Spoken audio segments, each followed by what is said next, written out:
شروع اللہ کے نام سے جو سب پر مہربان ہے، بہت مہربان ہے۔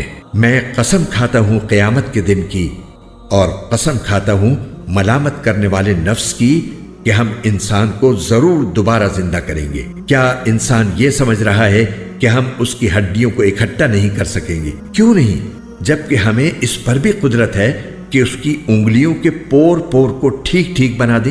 اصل بات یہ ہے کہ انسان چاہتا یہ ہے کہ اپنی آگے کی زندگی میں بھی ڈھٹائی سے گناہ کرتا رہے۔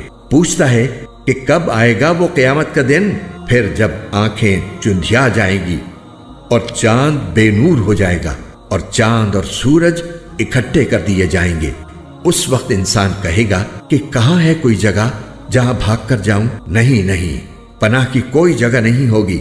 اس دن تو ہر ایک کو تمہارے پروردگار ہی کے سامنے جا کر ٹھہرنا پڑے گا۔ اس دن ہر انسان کو جتلا دیا جائے گا کہ اس نے کیا کچھ آگے بھیجا ہے اور کیا کچھ پیچھے چھوڑا ہے، بلکہ انسان خود اپنے آپ سے اچھی طرح واقف ہوگا، چاہے وہ کتنے بہانے بنائے۔ اے پیغمبر، تم اس قرآن کو جلدی جلدی یاد کرنے کے لیے اپنی زبان کو ہلایا نہ کرو۔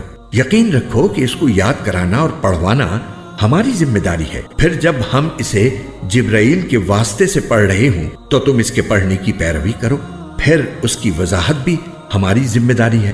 خبردار اے کافرو، اصل بات یہ ہے کہ تم فوری طور پر حاصل ہونے والی چیز یعنی دنیا سے محبت کرتے ہو اور آخرت کو نظر انداز کیے ہوئے ہو۔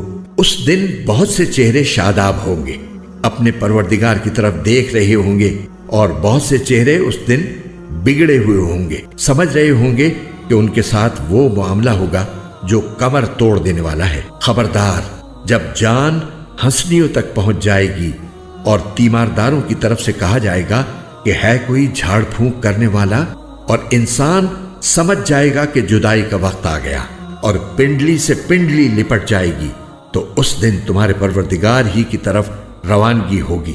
اس کے باوجود انسان نے نہ مانا اور نہ نماز پڑھی، بلکہ حق کو جھٹلایا اور منہ موڑ لیا، پھر اکڑ دکھاتا ہوا اپنے گھر والوں کے پاس چلا گیا۔ بربادی ہے تیری، ہاں بربادی ہے تیری، پھر سن لے کہ بربادی ہے تیری، ہاں بربادی ہے تیری۔ کیا انسان یہ سمجھتا ہے کہ اسے یوں ہی چھوڑ دیا جائے گا؟ کیا وہ اس منی کا ایک قطرہ نہیں تھا جو ماں کے رحم میں ٹپکایا جاتا ہے، پھر وہ ایک لوتھڑا بنا، پھر اللہ نے اسے بنایا اور اسے ٹھیک ٹھاک کیا، نیز اسی سے مرد اور عورت کی دو صنفیں بنائیں۔ کیا وہ اس بات پر قادر نہیں ہے کہ مردوں کو پھر سے زندہ کر دے